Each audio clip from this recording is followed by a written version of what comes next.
Pure design fees, the actual creative and consulting work, carry gross margins of 35 to 50%. That's the number that makes this business look like a dream. Get paid well for your taste and expertise, low overhead, work from a laptop. And for a lot of interior designers, that's genuinely the pitch that got them started. Before you open an interior design company, let me tell you something. Design fees are rarely the majority of the money moving through this business. In most firms, procurement, the furniture, the fabric, the fixtures you're sourcing and marking up on behalf of your client makes up the bigger share of total revenue, which means a business that sounds like selling creative expertise is, financially, mostly a furniture and materials resale operation with design attached to it. And that single fact changes almost everything about the risk you're actually taking on. By the end of this video, you're going to understand exactly why. An interior design firm runs on two genuinely different revenue engines. The first is design fees, charged hourly, as a flat project rate, or as a percentage of the overall budget, covering your time, your expertise, and the creative direction you're providing.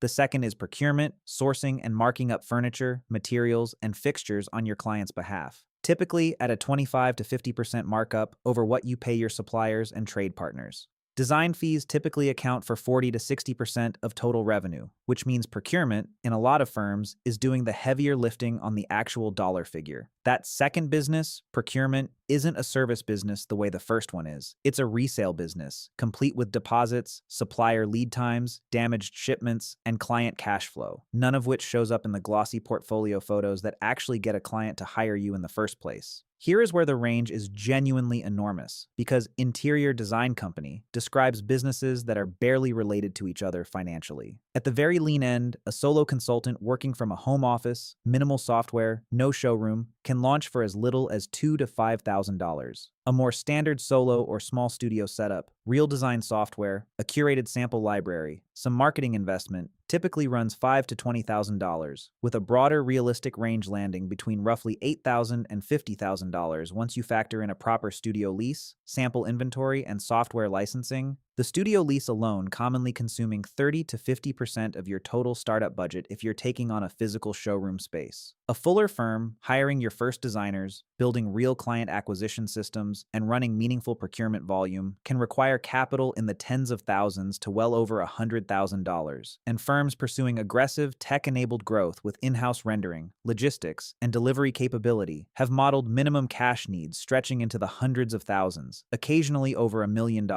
before reaching sustainable profitability.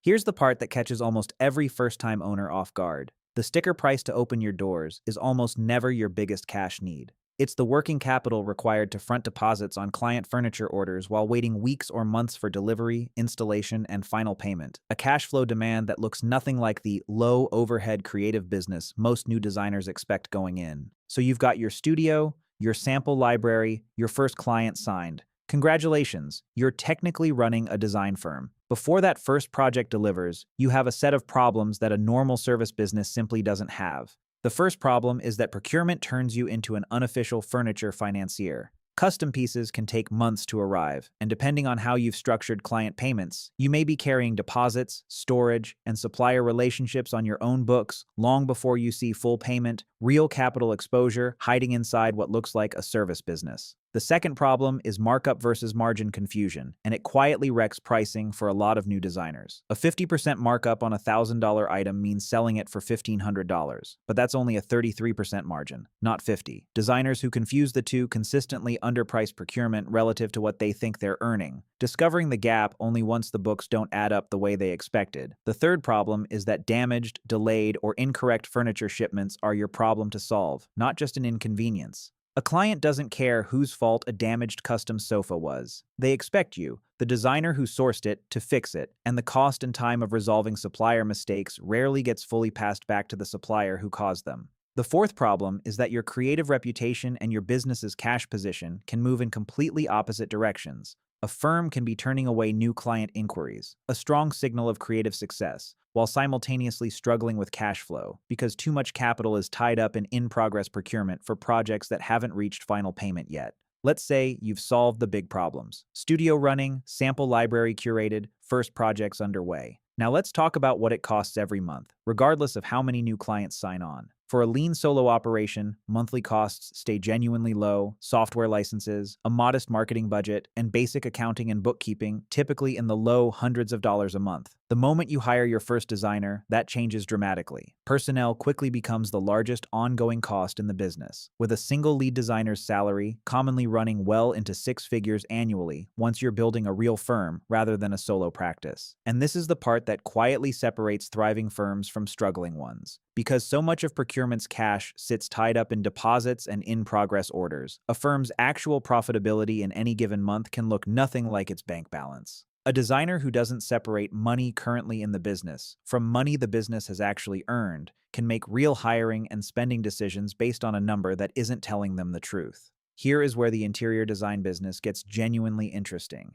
because the entire model quietly runs on a form of risk that has nothing to do with taste, talent, or design skill at all. Design fees behave like a genuine service business. Sell your time and expertise. Get paid, minimal ongoing exposure once the invoice clears. Procurement behaves like an entirely different kind of business. You're committing real capital, sometimes your own, sometimes a client deposit you're responsible for managing correctly, to physical goods with real lead times, real shipping risk, and real possibility of damage or client cancellation before the transaction ever closes. Here's the number that changes everything. In a firm where procurement makes up the majority of total revenue, which is common, the business's actual risk profile looks far closer to a retail furniture reseller than to a consulting firm, even though every client-facing conversation is entirely about aesthetics and creative vision. A designer who prices and manages their business like a pure service provider, ignoring the working capital and supplier risk sitting inside their procurement pipeline, is running a materially different, materially riskier business than the one they think they signed up for.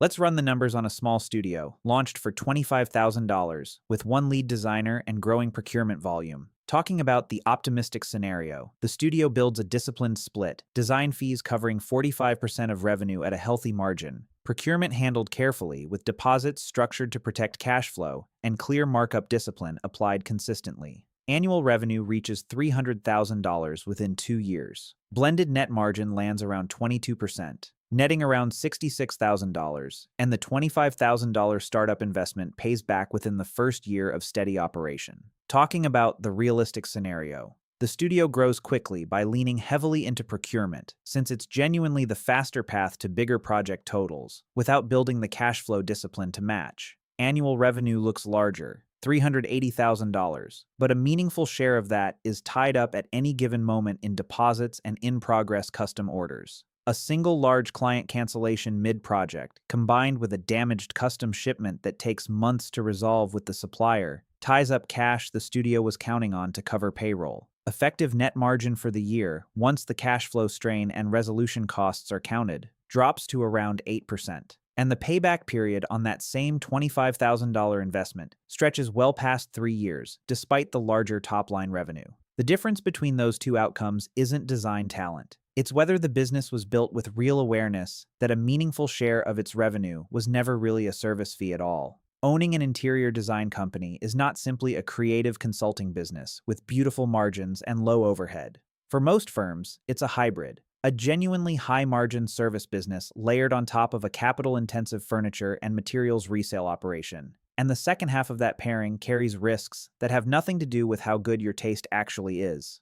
The $2,000 solo consultant setup and the six-figure full studio build are the same business wearing different clothes. A bet that you can manage the cash flow and supplier risk sitting inside your procurement pipeline as carefully as you manage your client relationships and your creative vision.